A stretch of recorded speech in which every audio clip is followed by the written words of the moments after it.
হরে কৃষ্ণ। ভক্তির অসামৃত সিন্ধু শিলাশ্রী রূপ গোস্বামী। হরে কৃষ্ণ কৃষ্ণ কৃষ্ণ হরে হরে, হরে রাম রাম রাম হরে হরে, হরে কৃষ্ণ কৃষ্ণ কৃষ্ণ হরে হরে, হরে রাম রাম রাম হরে হরে, হরে কৃষ্ণ কৃষ্ণ কৃষ্ণ হরে হরে, হরে রাম রাম রাম হরে হরে। ভক্তির অসামৃত সিন্ধু শিলাশ্রী রূপ গোস্বামী পাদ। প্রথম অধ্যায়, শুদ্ধ ভক্তির লক্ষণ। শ্রীমদ্ ভগবতের তৃতীয় স্কন্ধে 3 নম্বর অধ্যায়ে 29 নম্বর শ্লোক, 12 থেকে 13 ভগবান কপিল দেব তার মাতা দেবহূতিকে পারমার্থিক তত্ত্ব সম্বন্ধে নির্দেশ দেবার সময় শুদ্ধ ভগবত ভক্তির লক্ষণ বর্ণনা করে বলেছেন, হে মাতো, যারা আমার শুদ্ধ ভক্ত এবং যাদের পার্থিব কোনো লোভ বাসনা অথবা মনোধর্ম প্রসূত জ্ঞানের প্রতি কোনো আসক্তি নেই, তাদের চিত্ত সর্বদাই আমার সেবায় এত গভীরভাবে মগ্ন যে তাঁরা আমার কাছ থেকে আমার প্রতি অহৈতুকী ভক্তি ছাড়া আর কিছুই প্রত্যাশা করেন না। এমনকি তাঁরা আমার ধামে আমার সঙ্গে বাস করার সৌভাগ্য পর্যন্ত কামনা করেন না। মুক্তি 5 রকমের, যথা সাযুজ্য বা ভগবানের সঙ্গে এক হয়ে যাওয়া, সালোক্য বা ভগবানের লোকে বাস করা, সারূপ্য বা ভগবানের রূপ প্রাপ্ত হওয়া, সামীপ্য বা ভগবানের সান্নিধ্যে বাস করা এবং ষষ্ঠী বা ভগবানের সমান ঐশ্বর্য প্রাপ্ত হওয়া। আমরা পূর্ববর্তী ভূমিকাতে দেখেছিলাম যে মুক্তি 5 প্রকারের ও রস 12 প্রকারের। 7টি গৌণ রস ও মুখ্য রস হচ্ছে 5টি। ভূমিকাতে আমরা পেয়েছিলাম প্রথম অধ্যায়ে মুক্তি 5 প্রকারের বা 5 রকমের: সাযুজ্য, সালোক্য, সারূপ্য, সামীপ্য, ষষ্ঠী, ভগবানের সমান ঐশ্বর্য প্রাপ্ত হওয়া। ভগবত ভক্ত পার্থিব সুখ ভোগের কথা দূরে থাকুক, এই 5টি মুক্তির কোনোটিই কামনা করে না। প্রীতি সহকারে ভগবানের সেবা করেই তিনি সম্পূর্ণ তৃপ্ত। এটিই হচ্ছে শুদ্ধ ভক্তির লক্ষণ। অতএব শুদ্ধ ভক্তির লক্ষণ এই 5 প্রকারের মুক্তির কথা ভক্ত কখনো চিন্তা করে না। শ্রীমদ্ ভগবতে কপিল দেবের এই উক্তিতে শুদ্ধ ভক্তের যথার্থ মনোভাব বর্ণিত হয়েছে এবং ভক্তির সামান্য লক্ষণ ও বর্ণিত হয়েছে। শ্রীল রূপ গোস্বামী শাস্ত্র প্রমাণের মাধ্যমে ভক্তির বিভিন্ন লক্ষণ বর্ণনা করেছেন। তিনি বলেছেন যে শুদ্ধ ভক্তির 6টি লক্ষণ আছে। 1. শুদ্ধ ভক্তি ক্লেশগ্নি, অর্থাৎ সব রকম প্রাকৃতিক ক্লেশ তৎক্ষণাৎ নিবৃত্তি করে। শুদ্ধ ভক্তি শুভদা, অর্থাৎ সর্বতভাবে মঙ্গলময়। শুদ্ধ ভক্তি সান্ধ্যানন্দ বিশেষত্বা, অর্থাৎ শুদ্ধ ভক্তি দিব্য আনন্দ প্রদান করে। শুদ্ধ ভক্তি সুদুর্লভা, অর্থাৎ শুদ্ধ ভক্তি লাভ করা অত্যন্ত দুর্লভ। 5. শুদ্ধ ভক্তি মোক্ষ লঘুতাকৃত, অর্থাৎ শুদ্ধ ভক্তি মোক্ষকেও তুচ্ছ করে দেয়। 6. শুদ্ধ ভক্তি শ্রীকৃষ্ণ আকর্ষণী, অর্থাৎ শ্রীকৃষ্ণকে আকর্ষণ করবার একমাত্র উপায়। শ্রীকৃষ্ণই সর্বাকর্ষক, কিন্তু শুদ্ধ ভক্তি তাকেও আকর্ষণ করে। অর্থাৎ শুদ্ধ ভক্তি শ্রীকৃষ্ণের থেকেও বলবতী, কারণ তিনি হচ্ছে শ্রীকৃষ্ণের অন্তরঙ্গা শক্তি। ক্লেশগ্নি, শুদ্ধ ভক্তি ক্লেশ নিবারণ করে। ভগবত গীতায় ভগবান বলেছেন, যে সমস্ত কার্যকলাপ পরিত্যাগ করে তার শরণাগত হওয়া উচিত, সেই সঙ্গে তিনি এই প্রতিজ্ঞাও করেছেন যে এই ধরনের সমর্পিত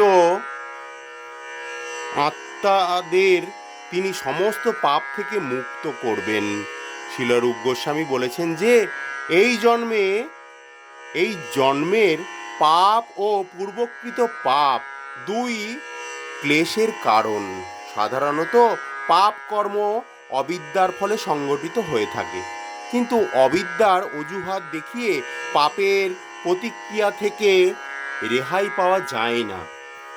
তারপর পাপের ফল দুই রকমের, প্রারব্ধ ও অপ্রারব্ধ। যে পাপ কর্মের ফল আমরা বর্তমানে ভোগ করছি তা প্রারব্ধ। যা এখনো ভোগ হয়নি সেই সঞ্চিত পাপ কর্মকে অপ্রারব্ধ বলা হয়। উদাহরণস্বরূপ বলা যায়, যেমন কোনো দুর্বৃত্ত অনেক অপরাধ করা সত্ত্বেও এখনো ধরা পড়েনি, কিন্তু যখনই সে ধরা পড়বে তখনই তাকে কারাগারে দণ্ড দেয়া হবে। এইভাবে আমাদের অপ্রারব্ধ পাপের ফল আমরা ভবিষ্যতে প্রাপ্ত হব, আর আমাদের প্রারব্ধ পাপ কর্মের ফল এখন আমরা ভোগ করছি। এইভাবে পাপ কর্ম ও তার পরিণামরূপী ক্লেশ ক্রমান্বয়ে চলতে থাকে। এইভাবে বদ্ধ জীব এই সমস্ত পাপের ফলে জন্ম জন্মান্তরের দুঃখ ভোগ করে থাকে। বর্তমানে পূর্বকৃত পাপের ফল ভোগ করতে করতে সে পরবর্তী জীবনের দুঃখরূপী নতুন বীজ বপন করতে থাকে। ভীষণ রোগ, আইন সংক্রান্ত অভিযোগ, নিজ কুলে জন্ম অথবা বিদ্যা বা রূপের অভাব, এই সমস্ত প্রারব্ধ পাপ কর্মেরই লক্ষণ। পূর্বকৃত পাপের অনেক ফল আমরা বর্তমানে ভোগ করছি, এবং বর্তমানে যে সমস্ত পাপ আমরা করছি তার ক্লেশ আমাদের ভবিষ্যতে ভোগ করতে হবে। কিন্তু আমরা যদি কৃষ্ণ ভাবনায় ভাবিত হই তাহলে এই সমস্ত পাপ কর্মের ফল অবিলম্বে নিবারিত হতে পারে। তার প্রমাণস্বরূপ শিলরূপ গোস্বামী শ্রীমদ্ ভগবতে একাদশ স্কন্ধে 14 অধ্যায়ে 49 শ্লোকটি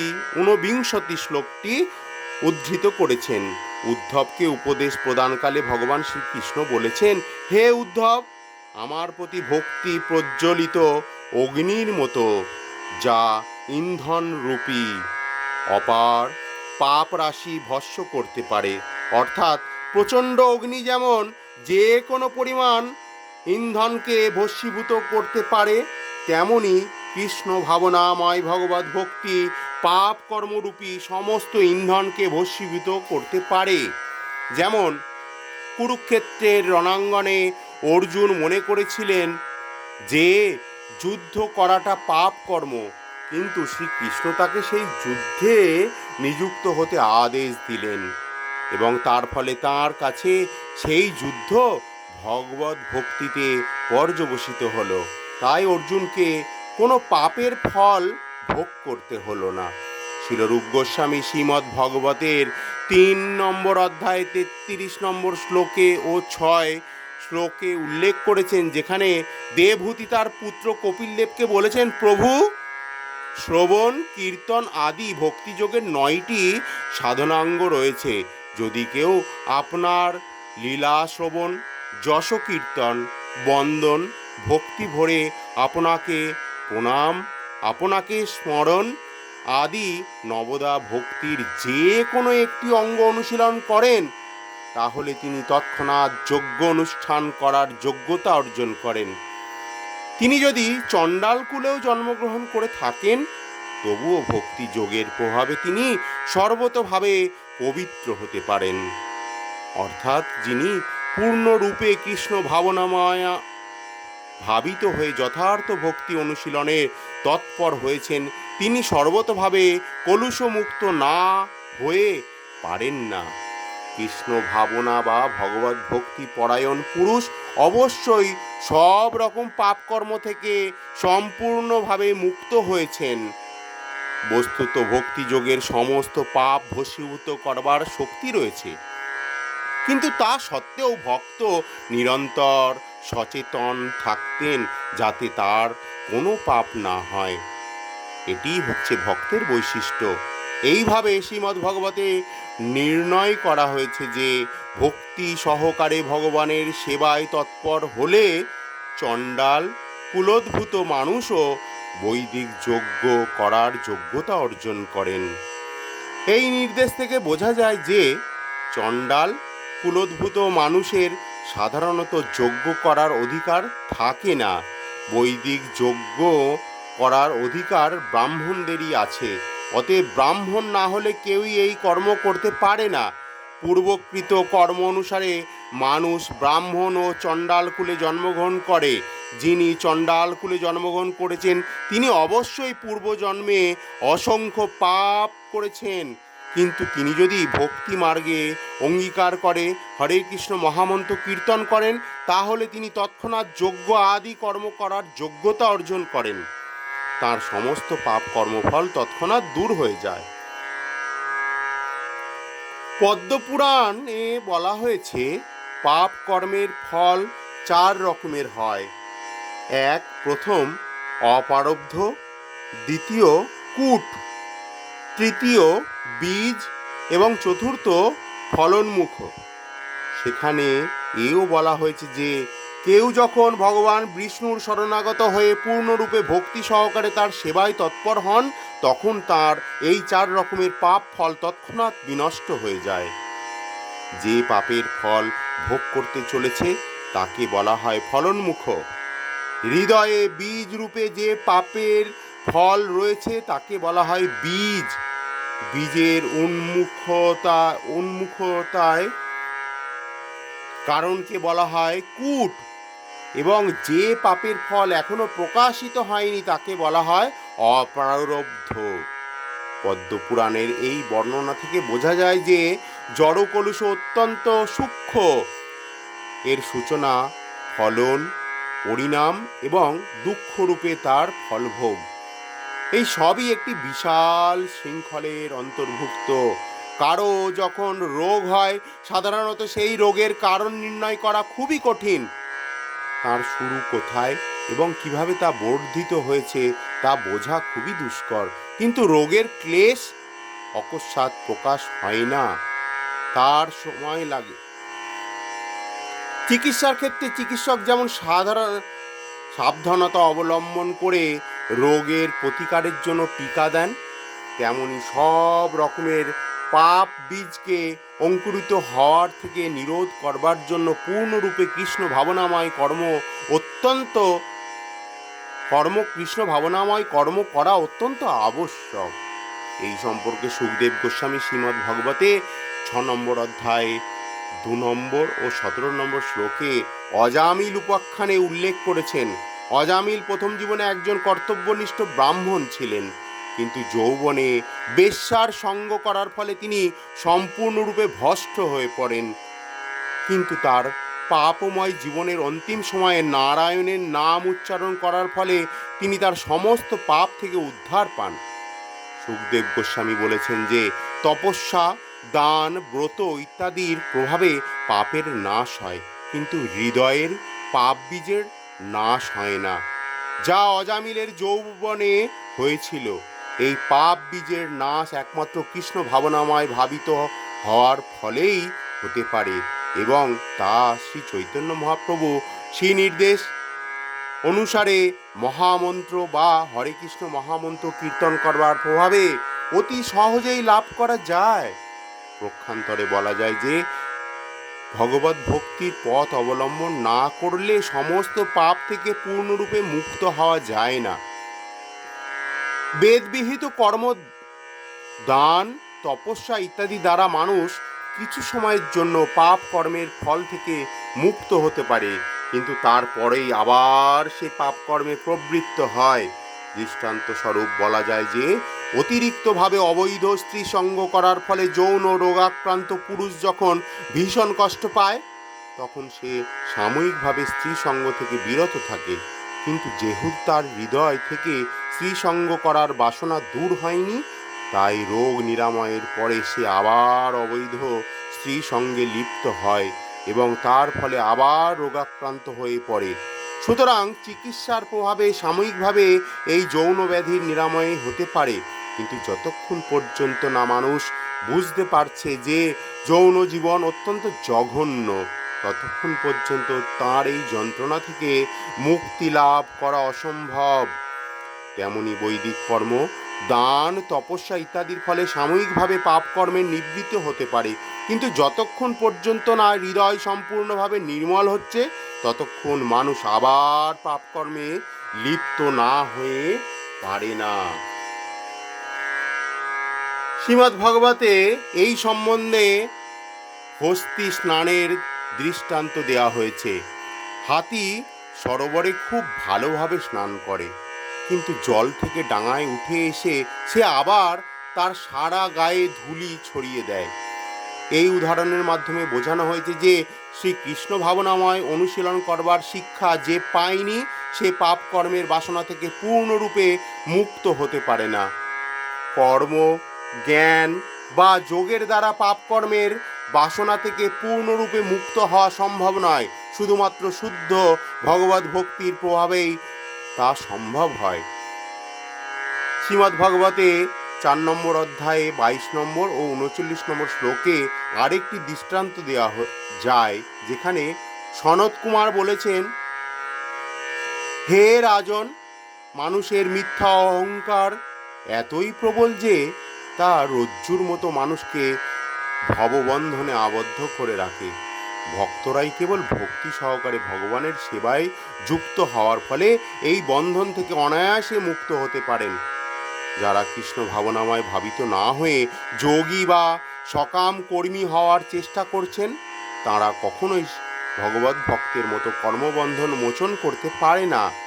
তাই সকলেরই কর্তব্য হচ্ছে অহংকার ও প্রাকৃত কর্মে দৃঢ় বন্ধন থেকে মুক্ত হওয়ার জন্য কৃষ্ণ ভাবনাময় ভাবিত হয়ে ভগবত সেবায় নিযুক্ত হওয়া।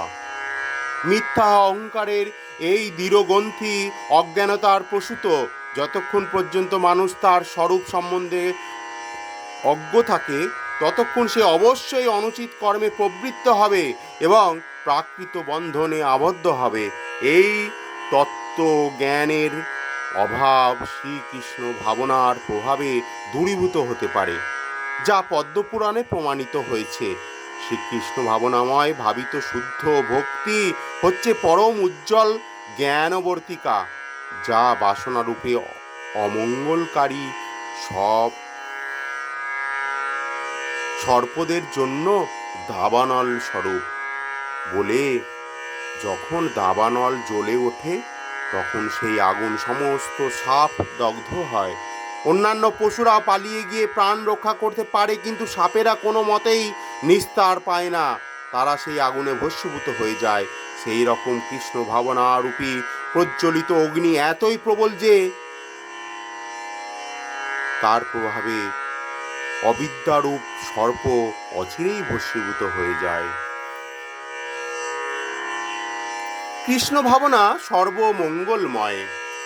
শিলরূপ গোস্বামী পাদ মঙ্গলময় কথাটি একটি সংজ্ঞা নিরূপণ করেছেন। তিনি বলেছেন যে যথার্থ মঙ্গল সমগ্র জগতের কল্যাণ সাধন করে।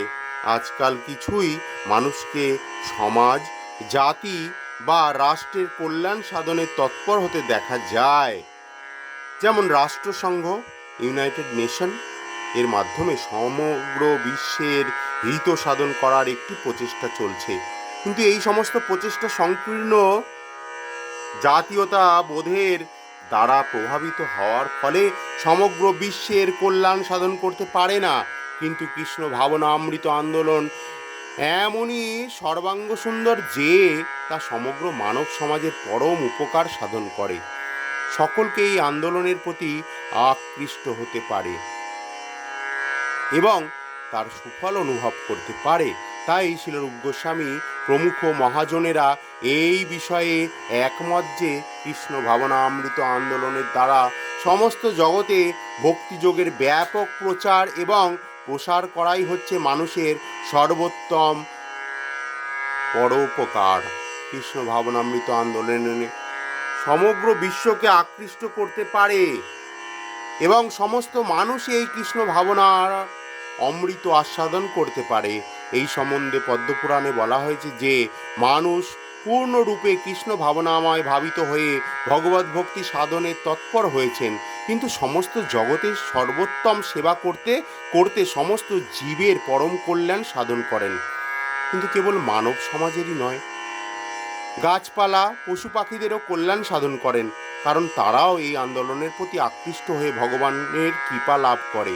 শ্রী চৈতন্য মহাপ্রভু যখন সংকীর্তন আন্দোলন প্রচার করবার জন্য মধ্য ভারতের ঝাড়খণ্ডের জঙ্গলের মধ্যে দিয়ে যাচ্ছিলেন, তখন তিনি তার একটি প্রত্যক্ষ দৃষ্টান্ত দিয়ে গেছেন। সেই বনের বাঘ, হাতি, হরিণাদি সমস্ত বন্য জন্তুরা তার সঙ্গে হরে কৃষ্ণ মহামন্ত্র কীর্তন করতে করতে নৃত্য করছিল।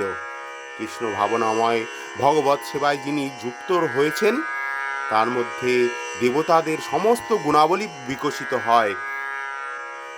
শ্রীমদ্ ভগবতে 5 নম্বর অধ্যায়ে 18 নম্বর ও 12 নম্বর শ্লোকে সুখদেব গোস্বামী বলেছেন, হে রাজন, শ্রীকৃষ্ণের প্রতি যার অবিচল শ্রদ্ধা সম্পন্ন এবং যারা নিষ্কপট, তারা সমস্ত দৈবী গুণাবলী অর্জন করতে পারেন। ভক্তের বিকশিত কৃষ্ণ ভাবনার প্রভাবে তার মধ্যে সমস্ত দৈবী গুণাবলীর বিকাশ হয় এবং সেই জন্য স্বর্গের দেবতারাও তার সঙ্গ লাভ করতে চান। পক্ষান্তরে যে সমস্ত মানুষ কৃষ্ণ ভাবনায় ভাবিত নয়, তাদের মধ্যে কোনো সদ্গুণ দেখা যায় না। জড়দৃষ্টিভঙ্গির পরিপ্রেক্ষিতে তারা মস্ত বড় বিদ্বান হতে পারে, কিন্তু অনেক সময় দেখা যায় যে তাদের কার্যকলাপ পশুদের থেকেও অধম। জড়বিদ্যার মানুষ যতই পণ্ডিত হোক না কেন, সে তার মানসিক স্তরের ঊর্ধ্বে যেতে পারে না। তাই তার সমস্ত কার্যকলাপই জড়জাগতিক স্তরে অনুষ্ঠিত হয় এবং তার ফলে সে চিরকাল পাপ পঙ্কিলময় হয়ে থাকে। আধুনিক জগতের এমন অনেক মানব আছে যারা বিশ্ববিদ্যালয়ের গভীরভাবে পড়াশোনা করে উচ্চশিক্ষা লাভ করেছে, কিন্তু দেখা যায় যে তারা কৃষ্ণ ভাবনামৃত আন্দোলনকে গ্রহণ করতে পারেনি এবং তার ফলে তারা সমস্ত দৈবী গুণাবলী বিকাশ করতে পারেনি। জড়বিদ্যার পরিপ্রেক্ষিতে উচ্চশিক্ষিত না হলেও কৃষ্ণ ভাবনাময় ভাবিত যুবক পরস্ত্রী গমন, দ্রুতক্রীড়া, মাংস আহার ও মদ্যপান এই সমস্ত পাপ কর্ম থেকে অনায়াসে নিবৃত্ত হতে পারে।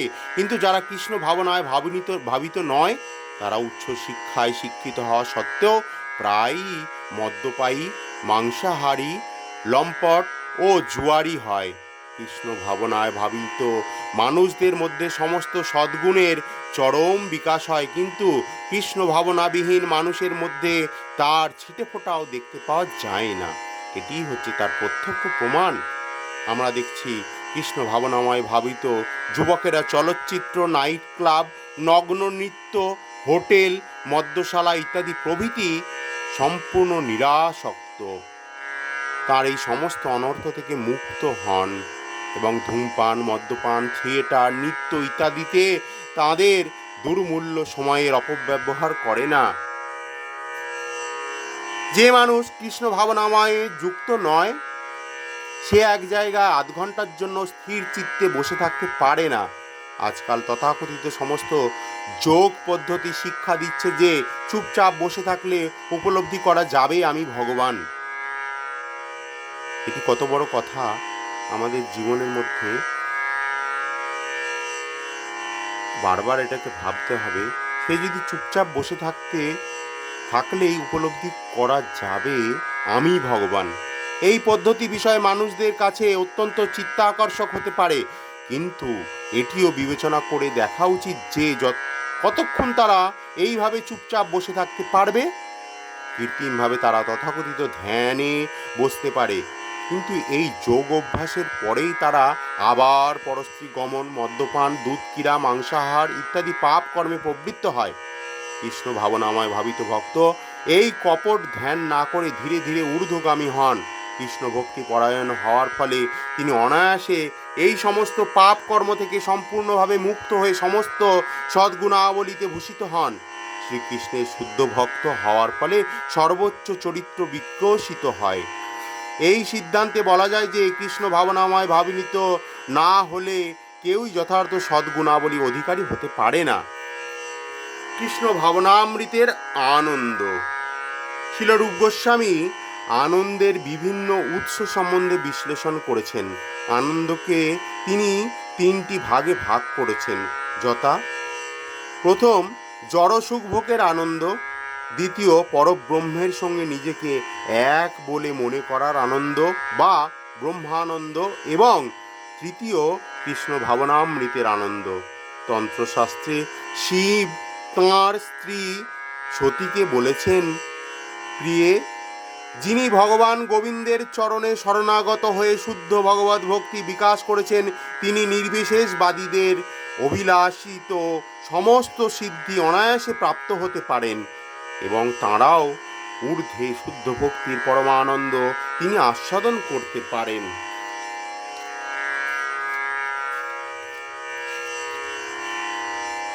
শুদ্ধ ভক্তির আনন্দ সর্বোত্তম, কারণ তা নিত্য, শাশ্বত, প্রাকৃত সিদ্ধি অথবা ব্রহ্ম সাহায্যের সুখানুভূতি অত্যন্ত নিকৃষ্ট, কারণ তা ক্ষণস্থায়ী।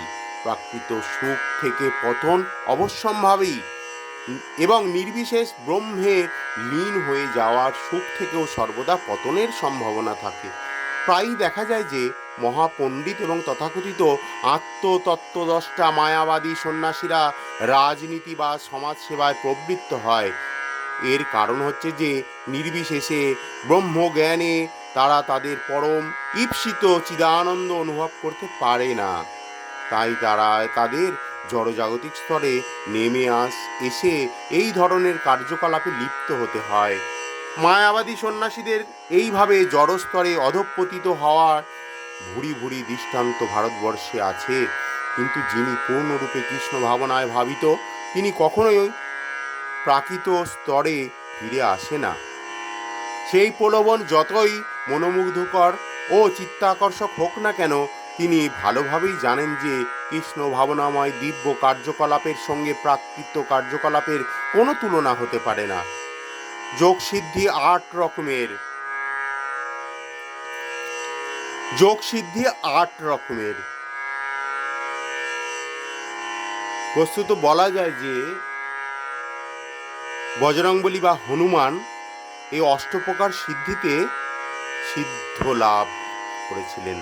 যোগসিদ্ধি 8 রকমের, যথা অনিমা সিদ্ধির প্রভাবে খুব ছোট হয়ে যাওয়া যায়, এত ছোট হয়ে যাওয়া যায় যে পাথরের মধ্যে প্রবেশ করা যায়।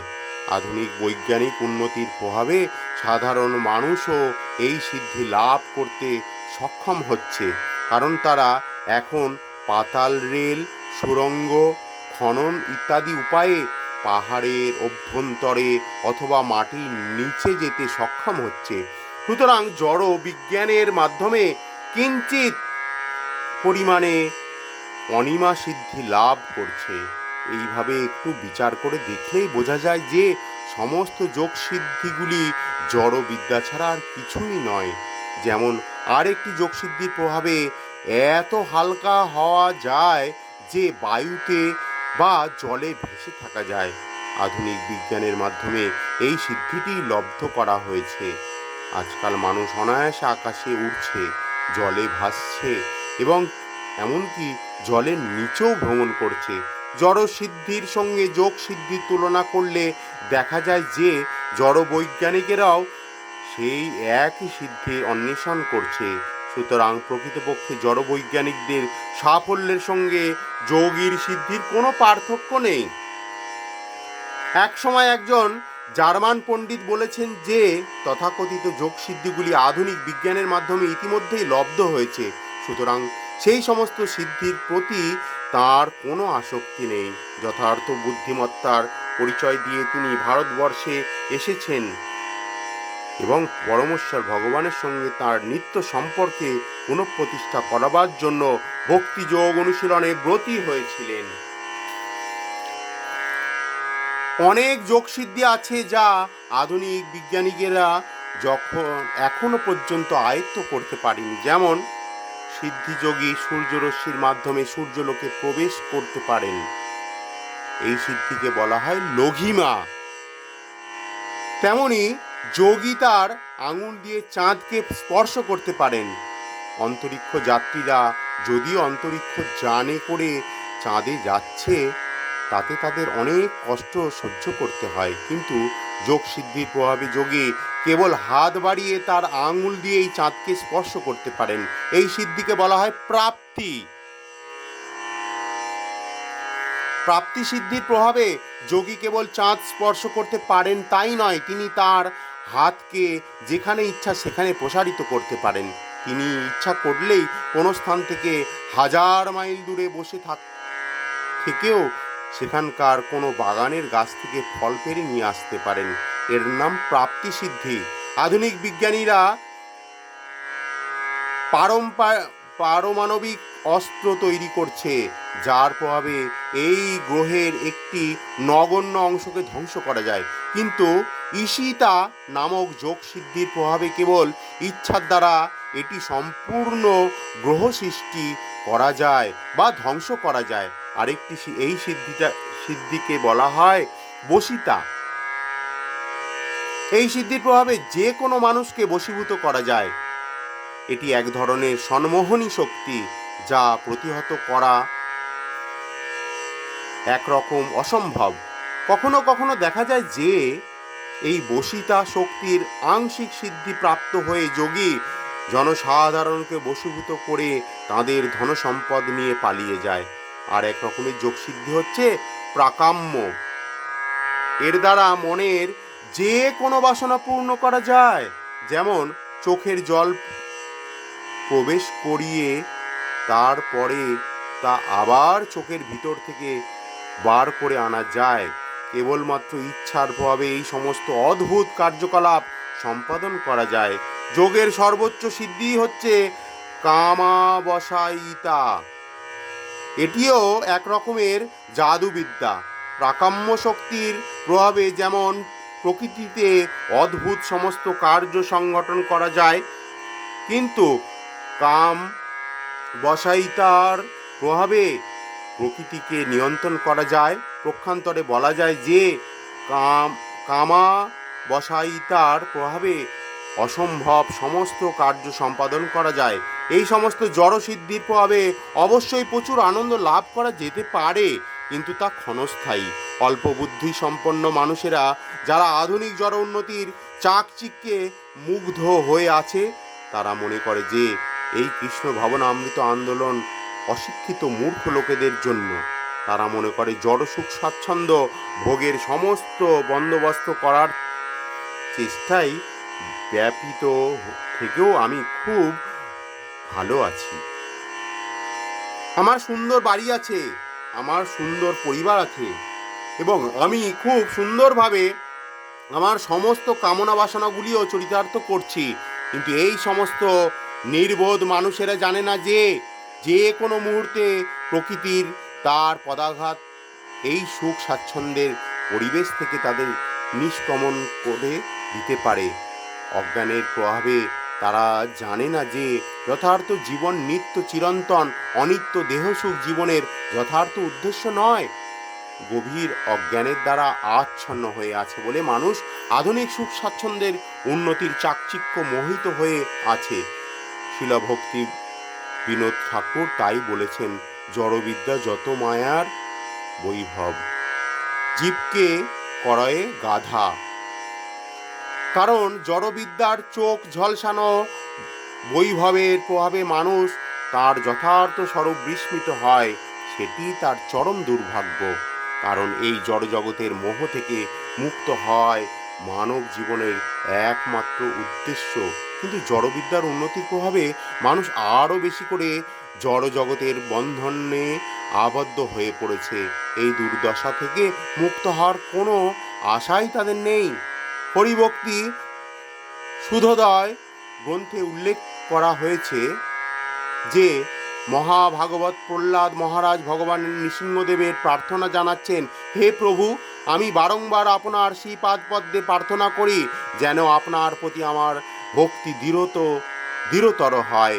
কৃষ্ণ ভাবনামৃতে যেন আমরা স্থির নিষ্ঠা থাকে, কারণ কৃষ্ণ ভাবনাময় ভক্তিযোগের আনন্দ এতই মধুর যে তার সঙ্গে ধর্ম, অর্থ, কাম, মোক্ষ এই সমস্ত সিদ্ধি আপনার থেকে সুলভ হয়ে যায়।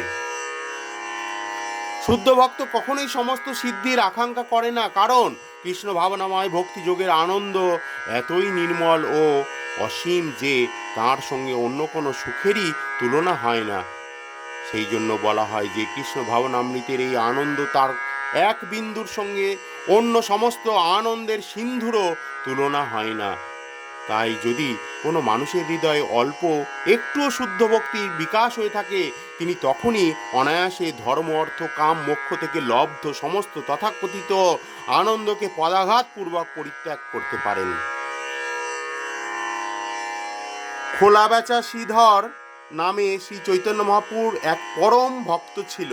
খোলা বেচা, খোলা শব্দটি হচ্ছে কলা গাছের পেটো বিক্রি করতেন এই খোলা বেচা। খোলা বেচা শ্রীধর, শ্রীধর নামে শ্রী চৈতন্য মহাপ্রভুর এক পরম ভক্ত ছিলেন। তিনি ছিলেন অত্যন্ত দরিদ্র। বাজারে কলার খোলা বিক্রি করে তার যা আয় হতো তা ছিল অতি নগণ্য, কিন্তু তা সত্ত্বেও তার আয়ের অর্ধভাগ দিয়ে তিনি মা গঙ্গার পূজা করতেন এবং বাকি অর্ধাংশ দিয়ে কোনো রকমে জীবিকা নির্বাহ করতেন। শ্রী চৈতন্য মহাপ্রভুর একবার তার সঙ্গে অন্তরঙ্গ ভক্ত খোলা বেচা শ্রীধরের কাছে তার স্বরূপ প্রকাশ করেন এবং তাকে তার ঈপ্সিত যে কোনো ঐশ্বর্য দিতে অঙ্গীকার করেন, কিন্তু শ্রীধর মহাপ্রভুকে বলেন যে তার সেই দিনহীন অবস্থাতেই তিনি খুব সুখে আছেন, তাই জড়জাগতিক ঐশ্বর্য তার কোনো প্রয়োজন নেই। সে কথা চৈতন্য মহাপ্রভুকে জানিয়ে তিনি তাঁর শ্রীপাদ পদ্মে অহৈতুকী শ্রদ্ধা ও অপ্রতিহত ভক্তি প্রার্থনা করেন। এটিই হচ্ছে শুদ্ধ ভক্তের মনোভাব। তাঁরা যদি দিনের মধ্যে 24 ঘন্টায় ভগবানের সেবায় নিযুক্ত থাকতে পারেন, তাহলে তাদের আর কিছুই চাওয়ার থাকে না। মুক্তি অথবা ভগবানের সঙ্গে এক হয়ে যাওয়ার আনন্দ তাঁরা অবহেলা ভরে পরিত্যাগ করেন। নারদ পঞ্চরাত্রে বর্ণিত হয়েছে যে যাঁর হৃদয়ে অল্প একটিও ভক্তির উদয় হয়েছে, তিনি ধর্ম, অর্থ, কাম অথবা 5 রকমের মুক্তির আনন্দের কোনো পরোয়া করে না। ধর্ম, অর্থ, কাম অথবা মুক্তিজনিত যে সুখ তার শুদ্ধ ভক্তের হৃদয়ে প্রবেশ করতে সাহস করে না। রানীর দাসীরা যেমন শুদ্ধ ও প্রণতি সহকারে রানীর অনুগামী হয়, ঠিক তেমনি ধর্ম, অর্থ, কাম ও মোক্ষ ভগবত ভক্তির অনুগমন করেন। অর্থাৎ শুদ্ধ ভক্তের কখনো আনন্দের অভাব হয় না।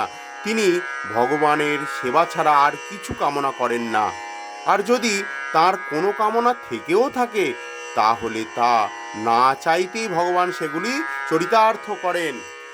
শুদ্ধ ভক্তি সুদুর্লভ।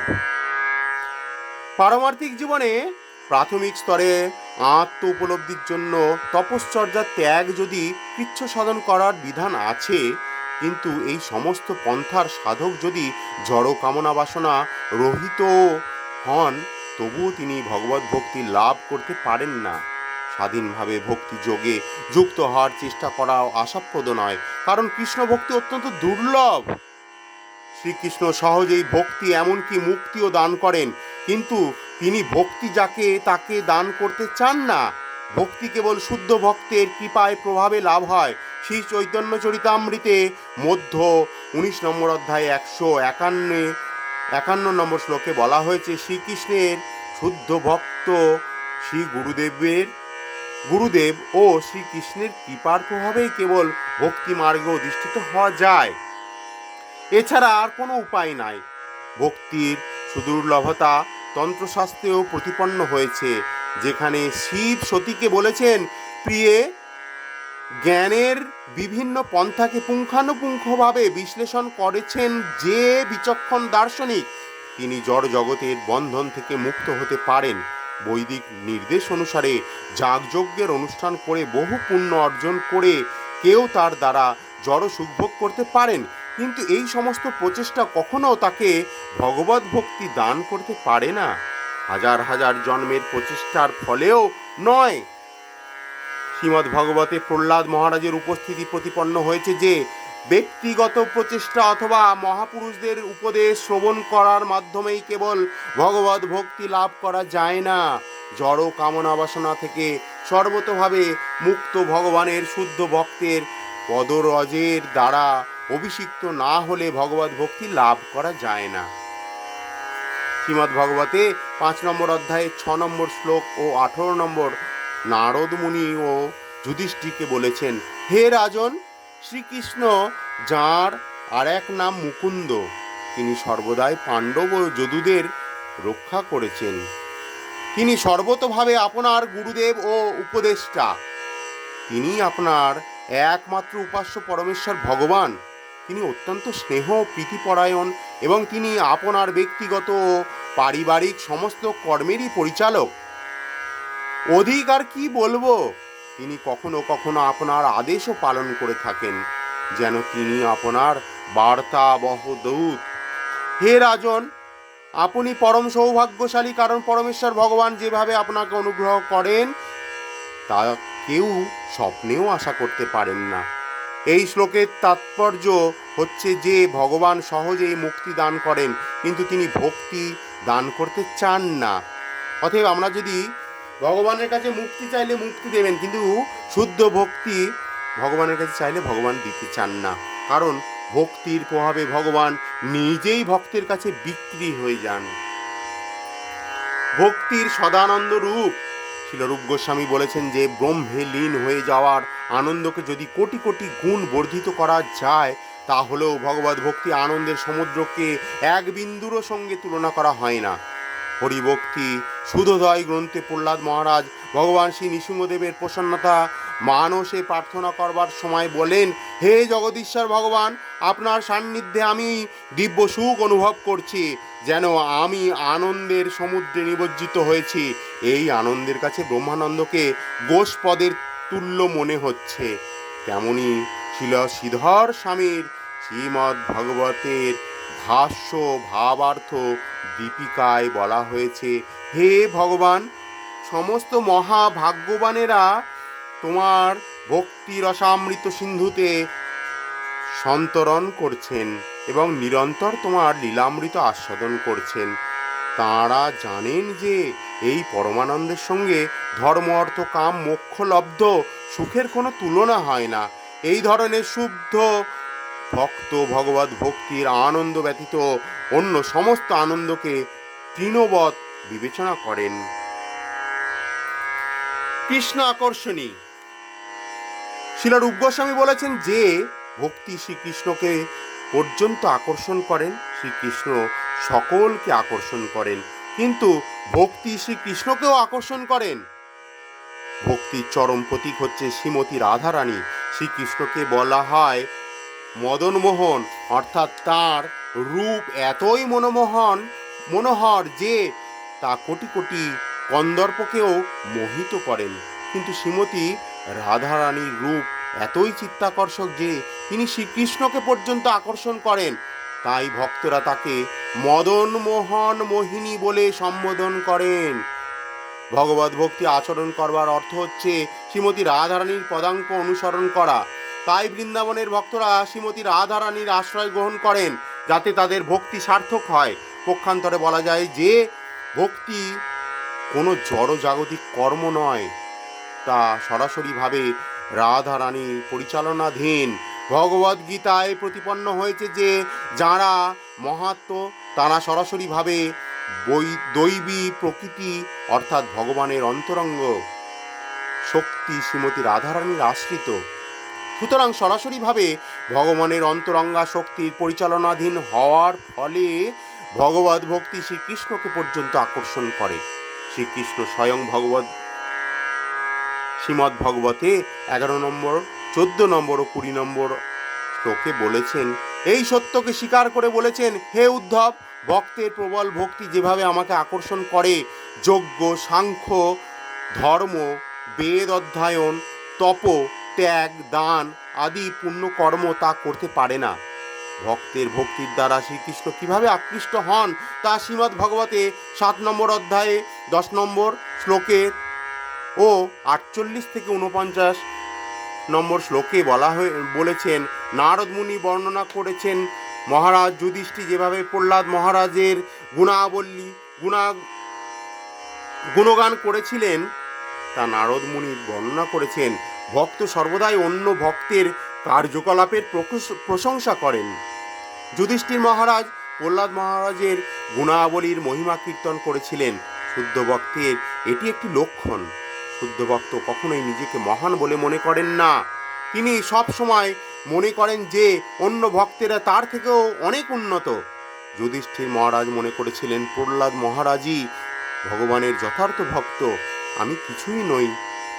তিনি যখন এইভাবে ভেবেছিলেন তখন নারদ মুনি তাকে বললেন, হে মহারাজ যুধিষ্ঠির, এই জগতে তোমরা পাণ্ডবেরাই যথার্থ ভাগ্যবান। পরমেশ্বর ভগবান এই পৃথিবীতে অবতরণ করেছেন এবং তোমাদের সঙ্গে তিনি একজন সাধারণ মানুষের মতো ব্যবহার করছেন। তিনি সর্বদাই সর্ব অবস্থাতে তোমাদের সঙ্গে সঙ্গে থাকেন। তিনি যদি অন্য সকলের কাছে আত্মগোপন করে থাকেন তবুও তিনি তোমাদের সঙ্গে বসবাস করেন। অন্যরা বুঝতেই পারে না যে তিনি হচ্ছেন পরমেশ্বর ভগবান, কিন্তু তোমাদের সঙ্গে তিনি ভাতৃবৎ বসবাস করেন। তিনি তোমাদের সঙ্গে বন্ধুর মতো আচরণ করেন এবং কখনো আবার তাদের বার্তাবহ দূত হন। তাই নিশ্চিতভাবে জেনে রেখো যে এই জগতে তোমাদের থেকে ভাগ্যবান আর কেউ নেই। ভগবদ গীতায় শ্রীকৃষ্ণ যখন তার বিশ্বরূপ প্রদর্শন করেন, অর্জুন তখন প্রার্থনা করেন, হে কৃষ্ণ, আমি তোমাকে আমার মাতুল তুল্য বলে মনে করতাম, তাই নানাভাবে আমি তোমার প্রতি অশ্রদ্ধা প্রদর্শন করেছি। আমি তোমাকে হে কৃষ্ণ, হে সখে বলে সম্বোধন করেছি, কিন্তু তুমি এতই মহৎ যে তুমি যে পরমেশ্বর ভগবান তা আমাকে বুঝতেই দাওনি। সুতরাং এটিই হচ্ছে পাণ্ডবদের সৌভাগ্য। শ্রীকৃষ্ণ যদিও পরমেশ্বর ভগবান, সমগ্র বিশ্ব চরাচরের অধীশ্বর, তবুও তিনি পাণ্ডবদের ভক্তিতে আকৃষ্ট হয়ে তাদের সখ্য প্রীতির দ্বারা আকৃষ্ট হয়ে তাদের সঙ্গে বাস করতেন। ভগবদ ভক্তির মাহাত্ম্যের এটি প্রমাণ। তা পরমেশ্বর ভগবানকে আকৃষ্ট করতে পারে।